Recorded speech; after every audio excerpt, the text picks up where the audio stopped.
Okay, so I think we can start. I hope you can all hear me.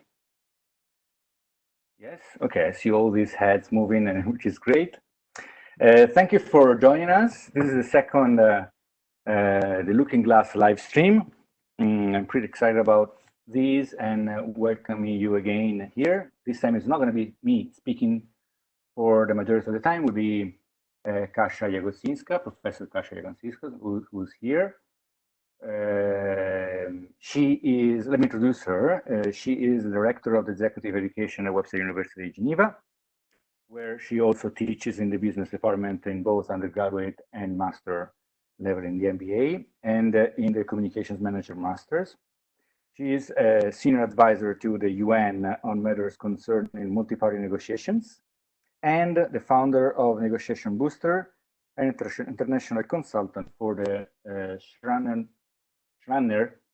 sorry for my German, Negotiation Institute. So I'm going to stop sharing these. And it's very nice to see that we have 22 people joining, 21 joining me, actually 20 joining Kasia and myself.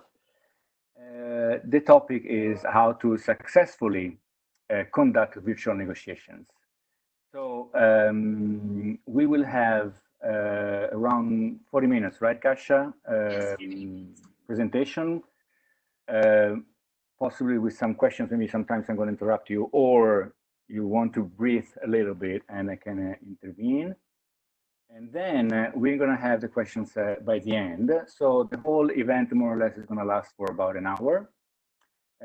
You are all muted automatically when you get in the room, which I think it's a good point considering my previous experience from 15 days ago, not because I don't want to hear you, but I'm actually eager to listen to your questions afterwards. So we can probably start with the actual topic. So I will start sharing the screen perhaps so that everyone can see, and then you can we can start with the questions. You see how to successfully conduct virtual negotiations. Is that what everyone's, Francesco, is that what we're seeing? I think everyone sees your PowerPoint presentation. And for me, the first question I had, and then of course the floor is totally yours, is I'm not an expert, even though I think everybody of us is doing negotiations, especially in these days, any kind of negotiation. I think I'm doing negotiations every day with my children from the morning until the evening, and it's very tough. They're not virtual, trust me, I'm very physical. So I'm very eager to learn how to successfully conduct negotiations, even in a virtual environment. So Kasia, whenever you want.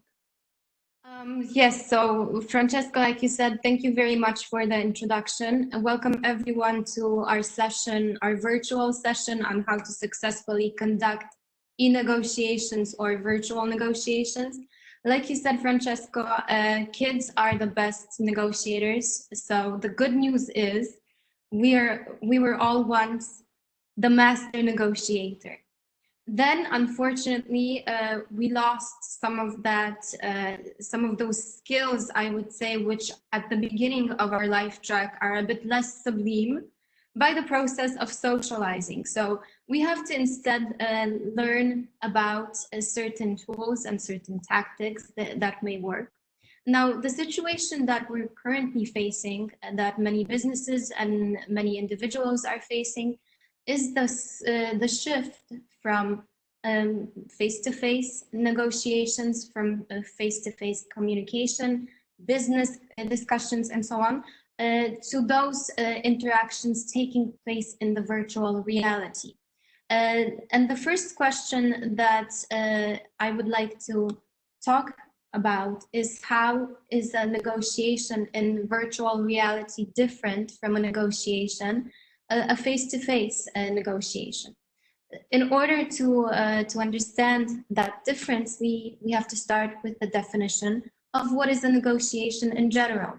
So we define negotiation as the process during which two parties, we say very often, who have different interests, different needs, different opinions, different viewpoints, try to reach a mutually acceptable agreement about the distribution of a limited resource. So there are a few elements here, two of which I highlighted for you, that constitute the characteristics of the core of this exercise, which is negotiation. You will see that in bold, I've highlighted the fact of mutually acceptable agreement. Now, why is that important? So some people may say, well, a negotiation, if I want to get my needs met, I want to get my interests met, and so on, why should I care if it's mutually acceptable? If I'm a fairly skilled negotiator, one would assume that I can impose some solutions on the other person, which is true to a certain extent. Which takes us to the discussion, do you want to be a deal maker in a negotiation, or do you want to be a real maker? So the difference is that a deal maker, with the right tools, with the right tactics, with the right strategic approach, with the right preparation and so on, with the proper training, can impose certain solutions and can close a deal with a fairly high success rate, which does not mean that that agreement will be a lasting agreement, an executable agreement between the parties, which is the condition, which is actually this what we're talking about here, this condition of mutual acceptance of both parties being involved in the process. Now, in virtual reality, that involvement between the parties is a little bit more difficult than face-to-face because we're lacking human contact. I know there's a huge discussion about artificial intelligence taking over processes and so on. Certainly that is going to be the reality that we're going to be facing. We're already facing to some extent. However, my personal belief is that artificial intelligence will never fully replace the human factor.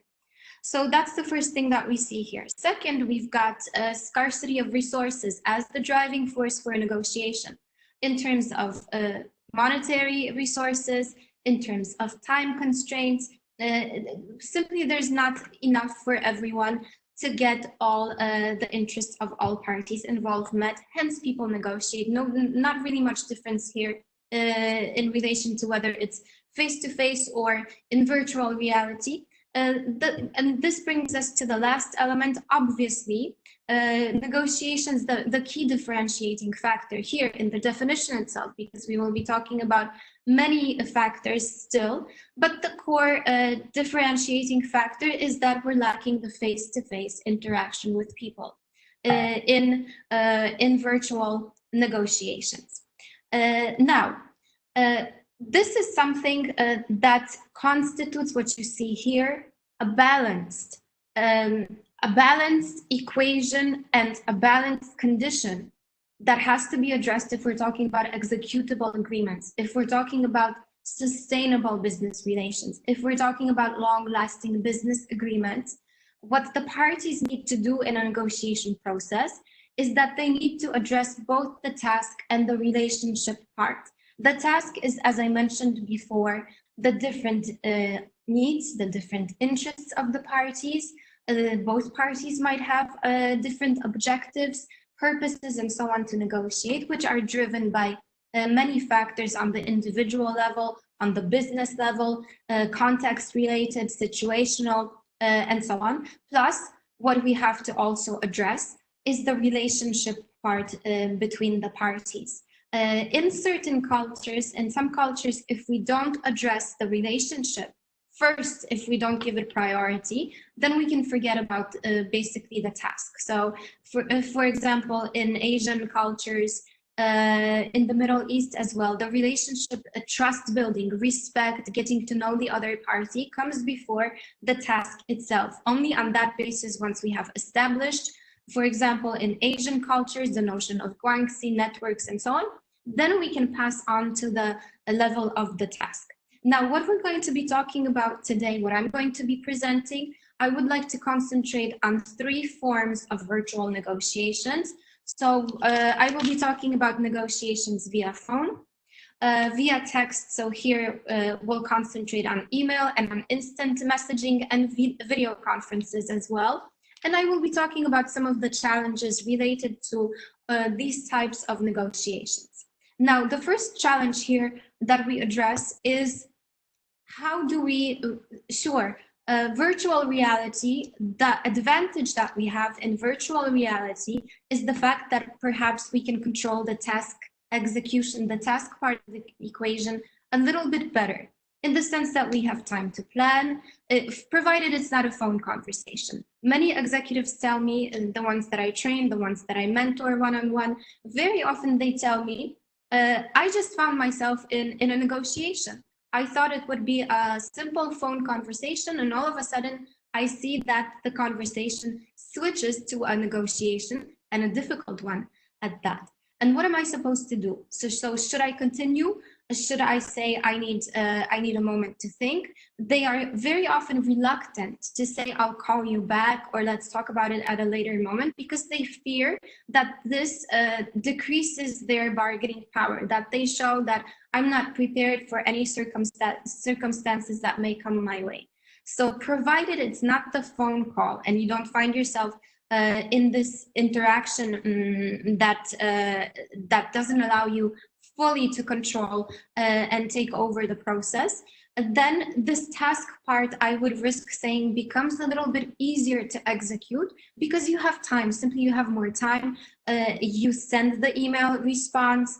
You send also, if it's via instant messaging, for example, some negotiations or the pre-negotiation phase that takes place via instant messaging, you have control over what actually you want to reply. Same dangers, as I mentioned for the phone call, obviously relates to the video conferencing, in the sense that there you're closer to that human factor since you've got the visual as well. But again, you lose this advantage in the sense of planning certain reactions. It's more in the sense it's more dynamic. Now, if we think about communication, if we will be talking about the challenges related to virtual negotiations, we have to start with defining, or we have to, obviously we all know what the communication process looks like, but we have to identify some of the aspects, some of the underlying mechanisms that drive the negotiation process. I'm not going to spend too much time on this, on the elements of interpersonal communication. The most important thing is, and the obvious thing is, that we have a sender and we have a receiver. In the dynamic, we have two negotiators. In the situation, we have channels of communication, and we will be talking about the different choices of channel, different choices of media a little bit further along the presentation. We've got the decoding of the messages, and we've also got in the middle the potential barriers to communication. Those potential barriers I will address in my next slide, pertaining to the negotiation process in virtual reality.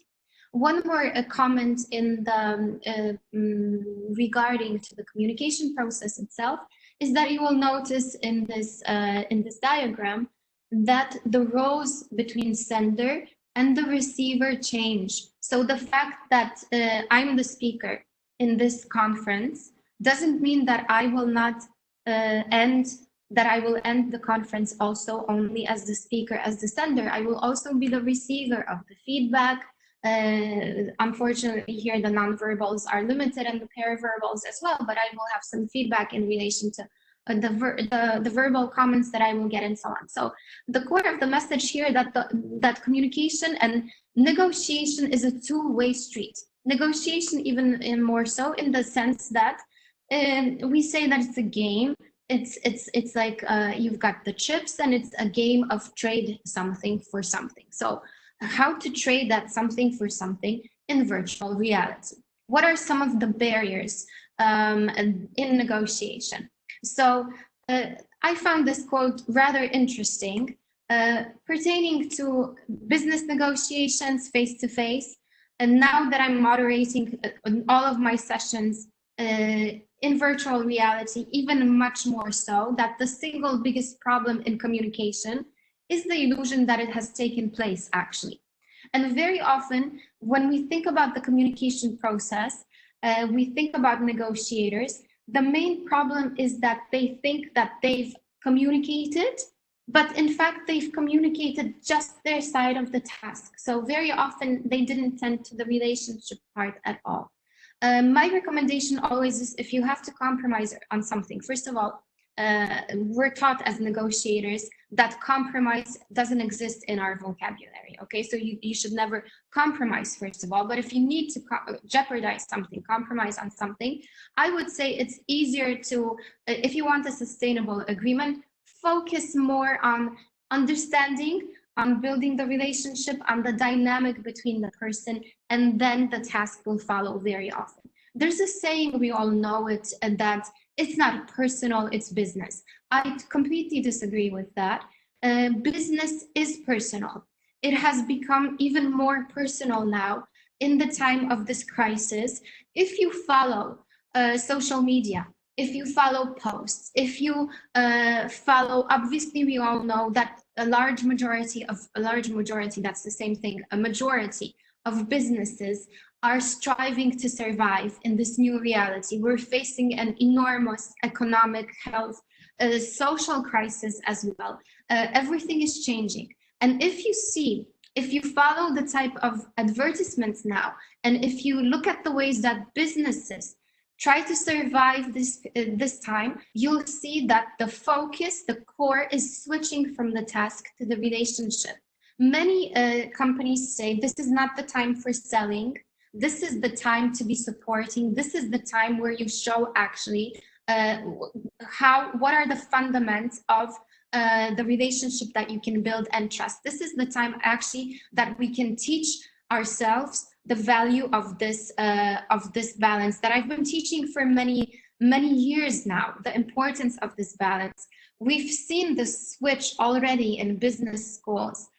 Francesco said, I'm the director of executive education. What we're teaching our executives at Webster is also the fact how to balance those two things, how to conduct long-lasting business relationships. We see very often, my personal impression in business, supported by research, is that the shift from the technical approach, so from this toolbox, framework, guide, toolkit that you can see in titles, is now shifting to a more human-based approach. So you will see that you've got books on leadership that focus on the core of the individual, focus on secure-based leadership. High-impact managers are taught emotional intelligence, are taught how to grieve in the process of change management. Who would have thought several years ago that change management, when we will be learning about change management, a technical process of introduction of creativity and innovation, who would have thought we will be talking about grief as in the sense of loss? So this shift is really visible, not only in theory, but also in current business practice. And reality always supersedes the theory. So what we're now facing in terms of the situation with the pandemic will teach us different ways of doing business.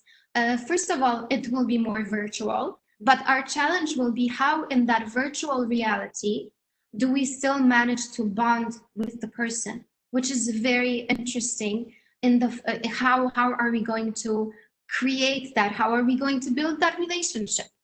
Now, let's talk about some barriers before I give some tips and before I give some suggestions, because for the moment I asked a lot of questions. I planted a lot of seeds of what we're going to be facing. So now let's look at the barriers, and then I'm going to try to address some of those challenges with my recommendations, with my suggestions based on what I see in my current business practice.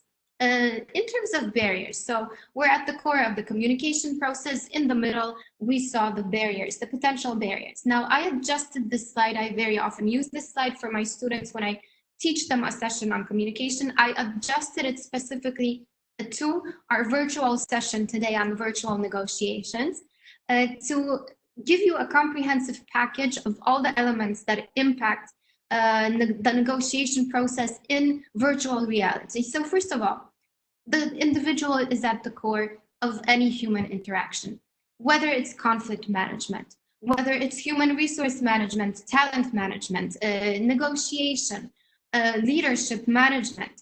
It always, organizational behavior, it always starts within the individual. I can risk the saying that the fundamental condition of negotiation, of a successful negotiation, is self-management. If you cannot manage yourself first, then I wish you good luck with managing the other party. So first we have to understand our individual traits. What is driving me? What is my personality? What is my culture? So what is the mental map according to which I operate? And the mental map being understood as my internal GPS system, which is the result of my family, my traditions, my upbringing, also certain experiences, education, and so on, intercultural sensitivity that I have gained throughout the years. And this all will constitute the mental map of the person, which will cause them to react in a particular way. So this takes us to the topic of profiling. Obviously, you have to profile your negotiation partner. Who are you dealing with in order to be able to apply certain tools and certain strategies and a certain approach to that person? Second of all, we've got perceptual errors. This is a fascinating topic. I dedicate a lot of time to perception management in my studies, in my research. How Jung said that perception is the only reality. I fully agree with that. You can have two people looking at the same thing and seeing two completely different things and interpreting and reacting in a completely different way by looking at something that one may say is a fact. Here, particularly in virtual negotiations, what we need to pay attention to is selective screening. Given all the variety of factors that are competing for our attention, naturally, the brain has a tendency to selectively focus on those elements that are the most important.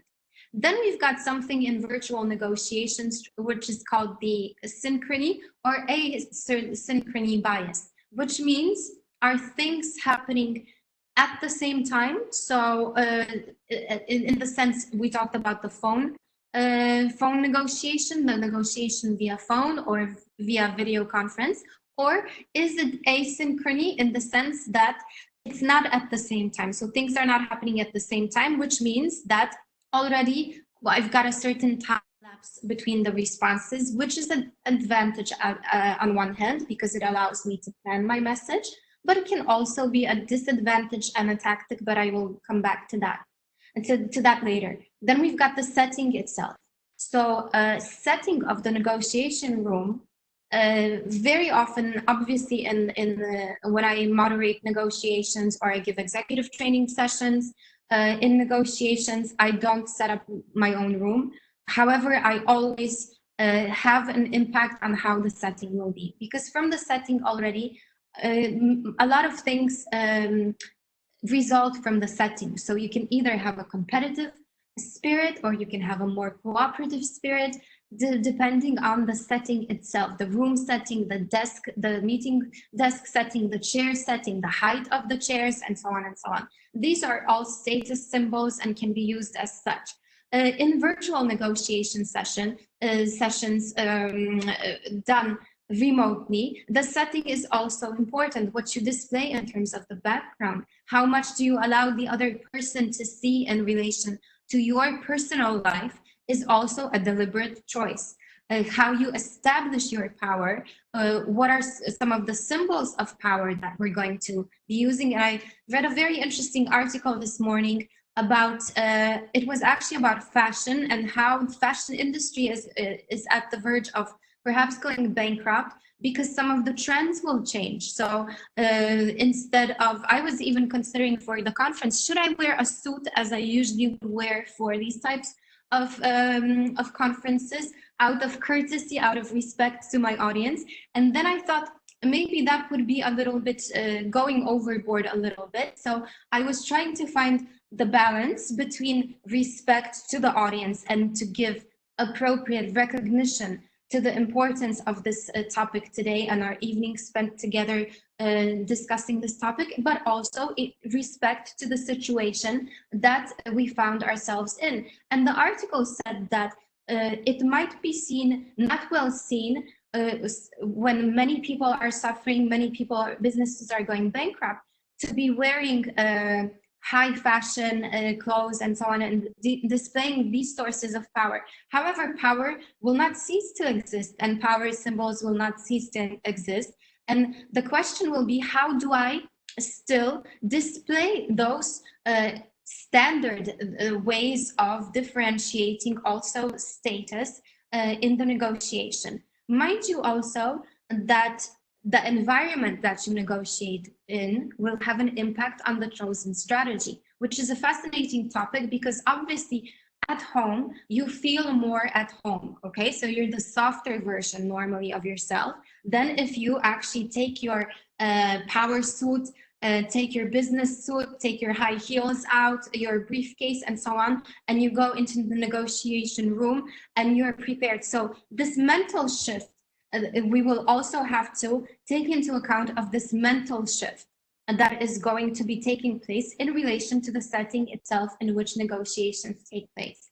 Next, obviously, what we have is a huge degree of possibility of what is called digital miscommunication. So be it for linguistic reasons, for linguistic barriers, for distortions, for technical errors, and so on, technical issues, IT issues, connectivity issues. Some people are stressed out. I stressed out to the maximum in the first week when we went remote at Webster with our courses and with all my trainings, because I'm not, to say the least, I'm not an IT genius, okay? So for me to set up everything, I think that was more stressful than anything else to have it properly functioning. Now I'm more chilled in that regard, but that took a huge toll on me. And mind you, anytime you have more stress factors adding to the situation, then the rationality of your certain decision-making mechanisms will be limited as well. Then we have time. Time understood as time zones. So how are we going to negotiate with people from different time zones? Very interesting factor is that in a negotiation, time and place is everything. So your offer, the offer that you make it should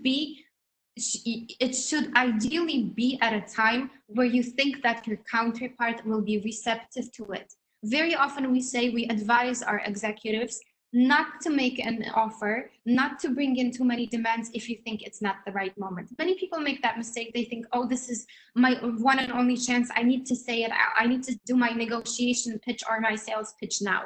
If it's the right moment, then probably your chances of failure have just increased. Now, we all know, studies confirm that certain days of the week, certain times of the day are not ideal for business, for asking for certain things, for negotiating. Mondays and Fridays are not the best days, okay? Studies on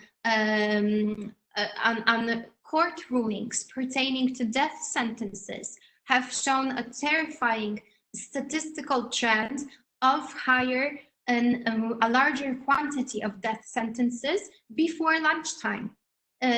Before the judges basically have their lunch, then as compared to after lunchtime. So these are matters that all need to be taken into consideration, especially if you're negotiating with people from different time zones. And then we've got this lack of face-to-face contact. And here I would like to talk about certain things that are related to negotiations that are made a little bit more difficult with this lack of face-to-face. So first of all, alignment between the parties may become a little bit more demanding. So it might take more time.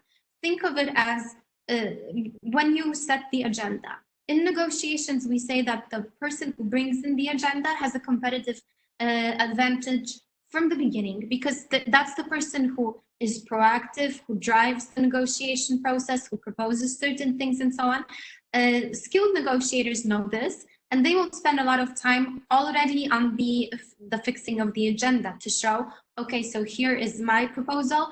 I'm not accepting this, and so on. We're so skilled and we're so trained to think like that, that even I find myself very often that if someone proposes, it's like my second nature already. If someone proposes 6, I will say no, 6-5, okay? Because we've been trained to take over that negotiation process. People tend to be more careful, so more risk, and they should be more risk avoidant than in face-to-face interactions, because they have more time to be rational. Especially, I'm here talking about the planned, the text messages, the ones that you can plan. In phone calls or video conferences, we're all aware that people can be filming us, recording us, and so on. So certain things are not going to be shared as freely. Now, communication discussions tend to be less interactive, less participative. Obviously, a little more difficult to moderate if you have a lot of people.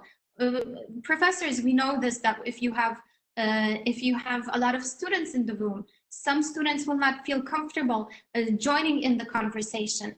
We've got this raise your hand option for those students, especially, I don't want to generalize here, but very often women will not feel as naturally inclined and comfortable in the situation of just interrupting and joining the discussion and so on. So we have to think of those aspects in a negotiation as well. A very interesting thing is silence. So silence that can be used as a tactic. So I'm going to see how long you can keep silent, how long can you wait for my reply, or silence because we don't get a reply to our email or our offer and so on. Are you playing a tactic against me? Did you get my email? Did you not get my email? Especially now when most of the exchanges is done and the systems are overloaded and so on. And I already mentioned digital miscommunication. And one very interesting thing I read today also pertaining to business, there was quite an interesting post on LinkedIn about rituals, small rituals. Actually, it was about drinking, but I was thinking small rituals, how to celebrate a victory. Very often business even often starts or ends with a dinner or with a celebration drink.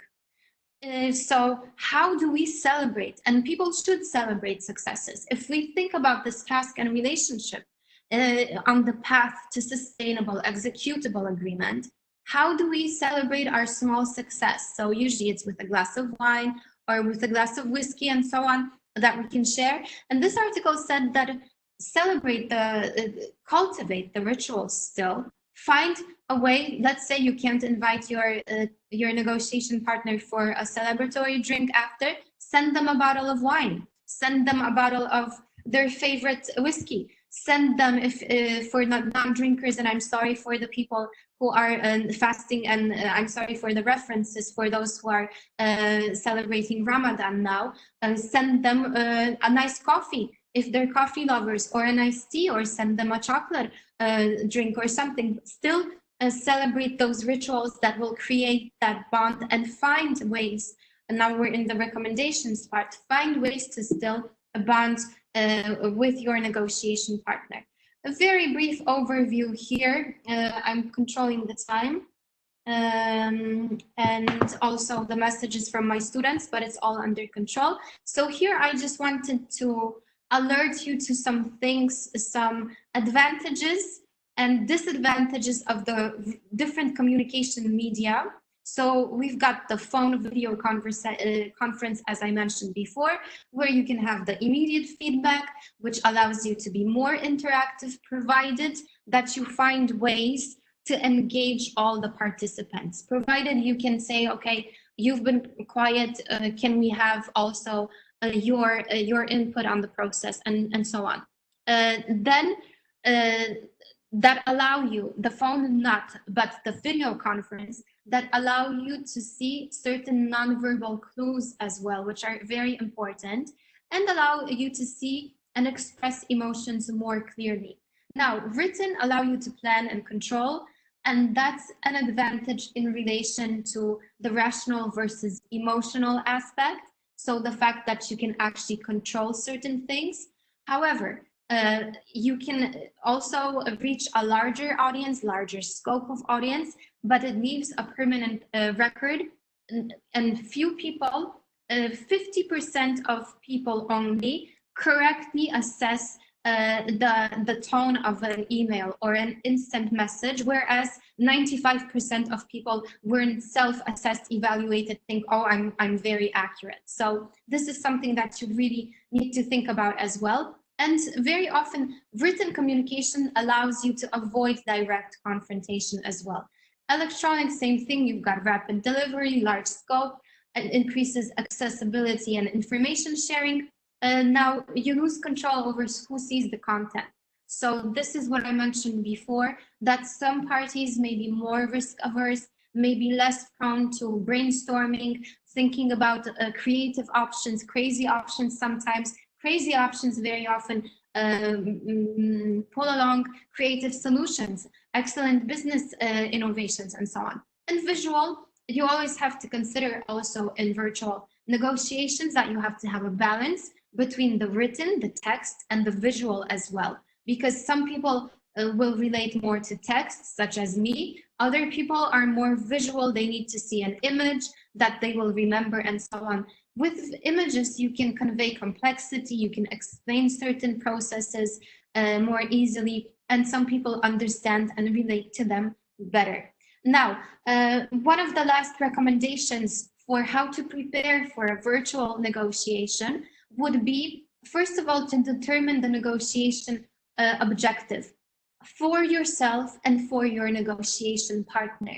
Very often people think, okay, it's a virtual negotiation, I've got more time, it's not a direct confrontation face-to-face, so let's see how it goes, I'm going to figure it along as I speak. That's not how it works. That's certainly not something that will allow you to reach your objectives fully. Then profile your negotiation partner. When we were talking about the barriers to communication, we said personality, culture, mental map, perception, and so on. So you have to know which tools to adopt to which person. You've got a choice of strategies, negotiation strategies.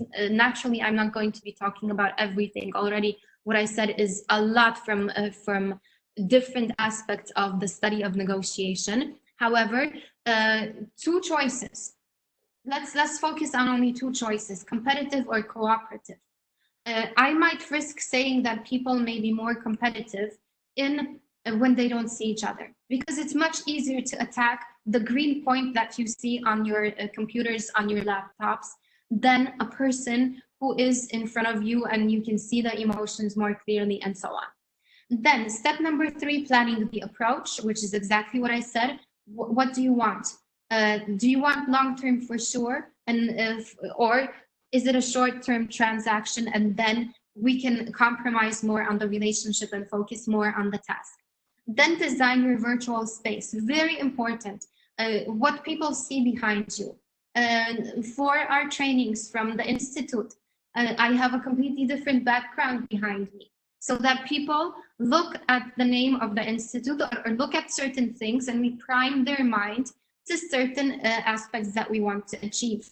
I've seen it many times in negotiations that anything that is written down on the whiteboard, on the flip chart, on the background that you want to display becomes legitimate. People believe the written word. So if you look at something long enough, soon it's going to become legitimate.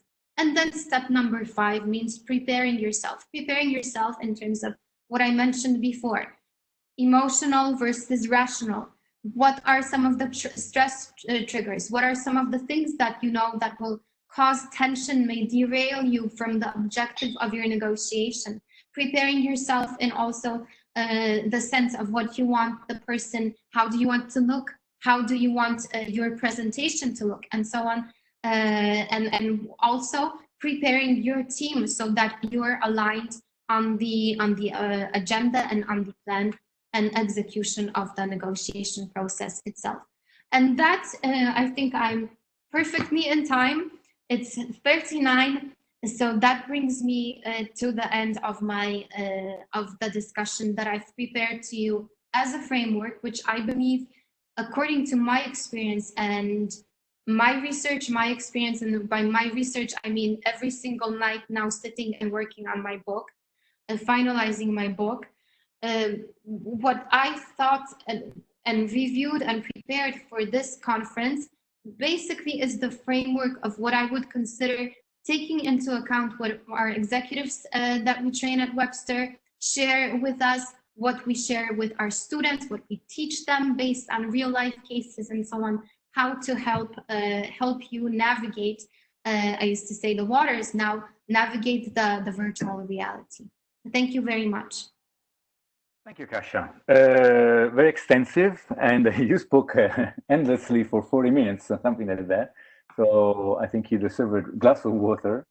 Yes.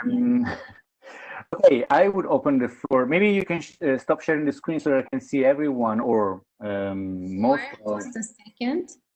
I'm most also of the going people to see on my screen. Okay, so I'm also going to check my WhatsApps, and for me, it's under control. Okay. Yes, I have, of course, some questions, but I would like all the others to start before I start, because I don't want that to be just the only two of us talking. Francesco, could I start? Of course. Hi, Vlad. Sorry, family dinner time, so I was fascinated by the talk, so I want to have one chance, Kasia, to ask you a question. You notice that I'm using my power and not showing myself, online, so that's already, thank you for giving me this explanation. I've been asked today why I do this, and now I know. So I'm fascinated by the role of humor, if there is any role, right, in a negotiation. And the reason is that the way you mentioned, there is an element of social relation to the other, and humor is extremely important, at least in some cultures and for some people, right? In building that, if you can't laugh with the other, how do you know or trust the other? On the other hand, you also put yourself at the mercy of the other person. I mean, if you make a joke and it doesn't land, you basically depend on the other for the laughter to complete the act of humor. So you're kind of giving away power, but that might be a good thing in a way, right? From the social perspective. What do you think about that? Excellent question. Humor, we say in general that humor doesn't travel well. And you noted it, Vlad. You said there's nothing worse actually than saying, in my language, that joke sounds much better. And, so, and you're the only person who's laughing. Unless, unless you know. So I would say, I do agree, humor and slang and certain idioms are culture specific. However, that's the role of a good negotiator, to profile what is funny in your culture and what is funny for you as an individual. And there's nothing better than making the person laugh, because you've tailored the humor to the human. Okay, so you can't shoot jokes just because, I would say some men like these spicy jokes, and the female part of the room falls quiet or blushes and so on. So you have to tailor those also to your negotiator, but otherwise, excellent icebreaker provided like any other tool that you know how to use it. Sorry, yeah, very good point. Berlusconi, when Berlusconi was playing jokes in important and official events with his Italian ridiculous humor, not really understood by the others. I don't know if you recall those. Well, I'm going to reflect now on some bad negotiations in my life. Thank you, Kasia. Thanks for the talk. Thank you, Vlad. Thank you. Thanks for joining. Questions?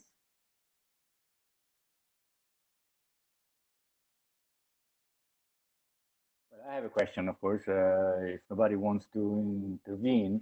Well, to me, it is fascinating how many times of course, we're talking about virtual negotiation, and you brought in several times the face-to-face counterpart. And we also discussed about this a couple of days ago when we had a short meeting talking about this event tonight. And I'm fascinated about that because I, of course, when I'm talking about virtual negotiation, I'm talking about mainly video conferences where you have a face-to-face connection. So I would like you to maybe go more in depth with that, because face-to-face, maybe it's not only seeing a face, but there's also something more, right? You mean face-to-face in terms of people speaking with each other? Yes. Definitely. So if we think about the communication process as a whole entity, it encompasses verbal, nonverbal, and paraverbal communication. Paraverbal communication being the way we say things. So the pitch of voice, the speed of voice, I was probably talking very fast in the 40 minutes. You see now I got my water, I'm more relaxed. I can see so far I'm handling the questions. So at least this one I'm handling. So you see that I'm more slowing down and so on, which are all indicators of what is happening on your emotional level that one should really pay attention to. I would insist that people in video conferences have their cameras on. Okay, so you see them actually, so you can connect to that person better. Then there's the whole nonverbal aspect, which is how facial expressions, eye contact, gestures, hand gestures, feet. Feet are a very important also body part in reading the body language of your counterpart in negotiations, in the study of the body language in negotiations, in witness interrogation situations. The only thing that you're allowed to have is a chair, not even a desk, because you want to see also how the person behaves with the feet and with the body movement and so on. That is limited, obviously, when we only see either the face or we see someone up to the point where basically the camera ends and so on. So we've got this whole, the whole body aspect that is limited in that sense of nonverbal communication. How much space does a person take up? Some people need to move. For example, when I train or when I lecture, and many of my professor colleagues as well, we're all over the place. I don't know if Ron, I think, joined us. I know that Ron and me on the stage, we're almost like we're in a dance, competition. So we're so lively, we're all over the place. I bet for Ron and for myself, for sure, it's really difficult to be sitting in this chair the whole day and speaking to a little green light on the computer screen and so on. So we lose that advantage, basically. And now this is something that we will have to consider also, how to, because this situation may last, this situation for sure will be translated into modern business practice, because a lot of businesses will see, why should we have big offices when it works fine, when over the time course of several months or weeks people have been doing business online. Let's continue like that. For sure, a majority, not a majority, but a part of operations will go virtual. May I make a comment? Yes, I was waiting for you. Well, thank you for that, Kasia. You mentioned the difficulty in standing still. We have to move around. It's a big problem for me. But the way that I seem to be handling it is I'm doing more of this in my chair, okay? And I'm using my voice a little bit more dramatically than I used to. I did that in the past, but it's more accentuated now. And I think that satisfies my need to move around, to do those things. And hopefully it keeps the students from falling asleep. Exactly. So you're using, keeps them more engaged. So you're using the paraverbal. Yes, we're using different forms of expression as well, which I find is an excellent point, how to modulate that and so on. So yes, I would say we all will develop some tool sets, some best practices for what works based on observations, experimenting with certain things, and adopting them to this new reality, basically. I have a question, if I may. Please. We've talked, you and I have talked a little bit about perception. That for me, that's a big issue in marketing. I think it's even I think it's the 5th P of marketing. But anyway, you mentioned perception, which is reality. But how does one come to understand the other person's perception in a virtual environment, when sometimes the facial expression is so blank, you can't always delve into a conversation virtually? How do you understand their perception of what's happening? Well, the number one recommendation is that you should assume that you never know.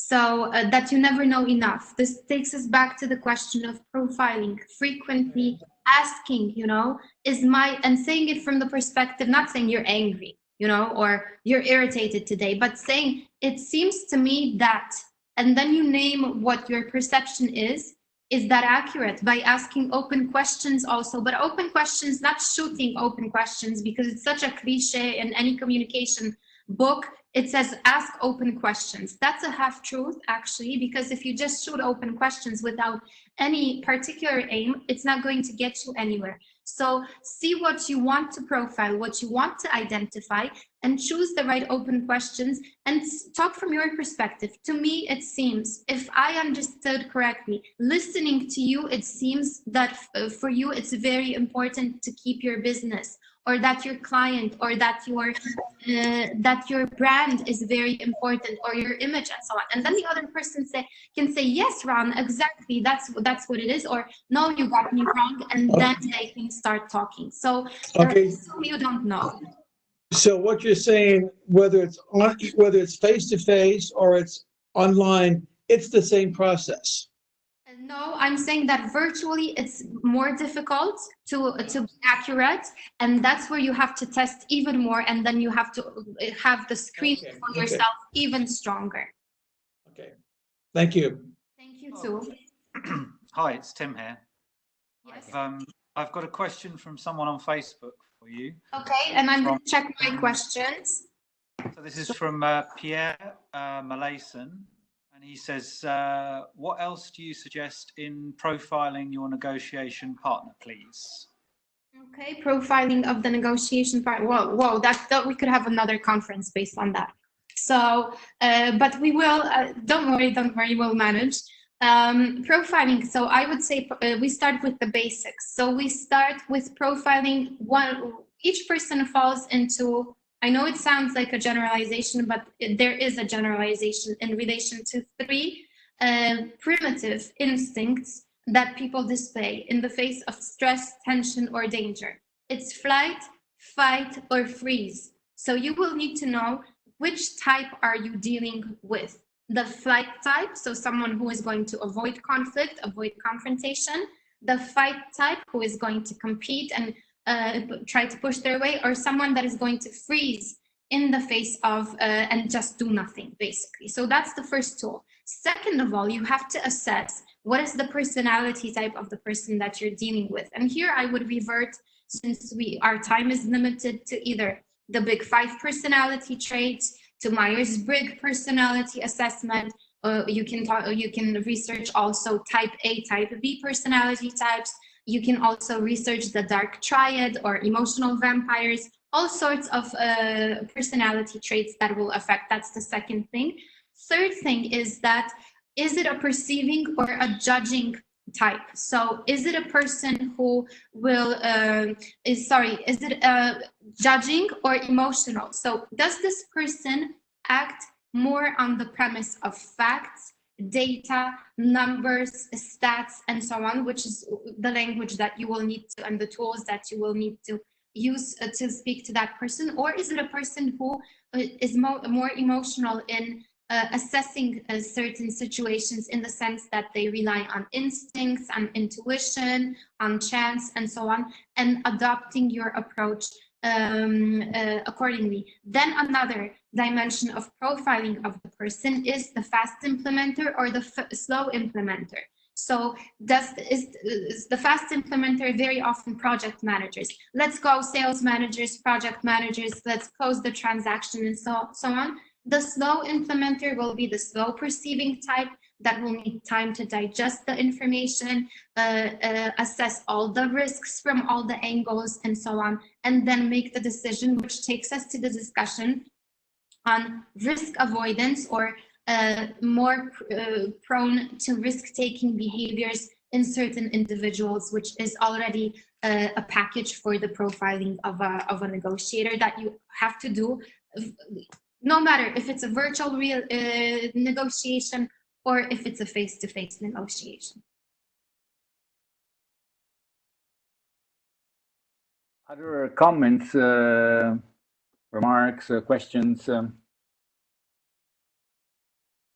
have one. I don't want to monopolize, but and Dominique, if you have questions, of course, I see you with the light behind you, like enlightened or. I see you too, Dominique. Yeah, I have one, but I mean it's a tough one, so I'm hesitating. No, so we take it one on one. So I like the way you presented this. I mean I have a concern because the presentation is mostly about how you are going to package the relationship. So how you show what's the design on the back and so on. How people are going to perceive that the fact that you are well shaved or not. I agree, and that's true. I mean, it has an impact. But I'm just wondering why you don't talk about the substance of the negotiation, because for me the most important thing, once again I agree about the packaging, and the packaging is very important. Okay, but my point is that the substance is okay. You negotiate, you have A or B, and you have to substitute. If you have more B, you will have less A. And for me, and I was surprised not to hear Vlad about this, because for me, that's creativity, the most important thing. The most important thing is to, okay, we are stuck with A and B, let's find C, because C will be one way to satisfy everyone, okay? So I'm just surprised that why you don't pay so much attention to substance of a negotiation? Sorry, it's a long question, but I mentioned it right at the beginning. No, it's a valid question by all means, and the reason is very simple, because the topic was the virtual negotiations. So if you think about substance, if you think about the tactics and the tools and the task part, I would say you can follow any guide or any framework pertaining to the same strategies, the tactics. They will not change in that sense. So I can recommend many books on tactics. However, what is going to change, and that's why the focus was more on the relationship, on the perception and so on, those are the tools that we will need to be adopting. So my approach to this topic was the task part stays the same. Of course, there's the A and B. We can, like you say, C. Very often negotiators will propose option C, but they want option C, so they have it up their sleeves. And this is exactly what I want to propose to you. But I will present A, B, both are bad, I'm sorry, and so on. But hey, I've got C as well, and C is what I wanted from the very beginning. Those tactics and those tools are not going to change. So I can risk saying that if you take any book, substance is still valid. There's no change in that. What is changing is how are we approaching the process. And that's why the focus was more in that relation, to give you an understanding. I see a lot of my students here. I know that we're all trained in negotiations as well. The tools are the same, but we've not been speaking yet. We've not been teaching our executives or students the relationship aspect in the new reality. And I'm sure if you talk about so clear. Thank you. Thank you. So clear. Thank you. Thank you. Other questions or quick remarks? I don't have anything, so it's all good. No, I have our questions, but our time is running out, and I want to stay within what being promised, an hour as a rule. We'll always start at 6 sharp in the next events as well, and we're going to finish, I would say, sharp at 7, even though, as we said before, my laptop is, I think, 2 minutes behind. But so I'm going to take 2 minutes. Just to, and I want to thank you, Kasia, for your presentation. Very deep, but I knew it. That's why you were the second one in the order of our series. The Looking Glass will continue on the 14th of May. Let me share with you the visual I prepared for the next one. Will be with Athena Carey, who's a multi-awarded photographer. but also with a psychology background. And what we had in mind was related to mindfulness. I mean, in this period of stress, because there is any kind of stress around us, we were thinking about how to bring in photography and mindfulness. So she will actually also have a short activity, a short workshop during our event. And 2 weeks after, Vlad Glaviano, who was here before, will talk about immobility and impossibility, with I am in brackets, immobility and impossibility, creativity in the age of Corona. So all of us as instructors, but I would say as human beings, as I mentioned at the beginning, negotiating with my children is bringing a lot of creativity on the plate. So I'm very happy to continue the discussion with some of you. Ron, I see I'm not multitasking, so I need to stop and read what you're writing. Yeah, of course, sure. We can talk about that directly. Tim, do we have other inputs from Facebook? No? So I will stop it here, and I will see most of you around virtually in the next days. Otherwise, the next appointment will be on the 14th of May, 6 o'clock with Athena Carey. Trust me, it will be engaging as much as this one was, and I hope also as the first one was. So have a good evening, everybody, and thank you very much, everyone, for attending. Have a great evening. Thank you, Kasia. Thank you. Thank you. Thank you. Thank you very much.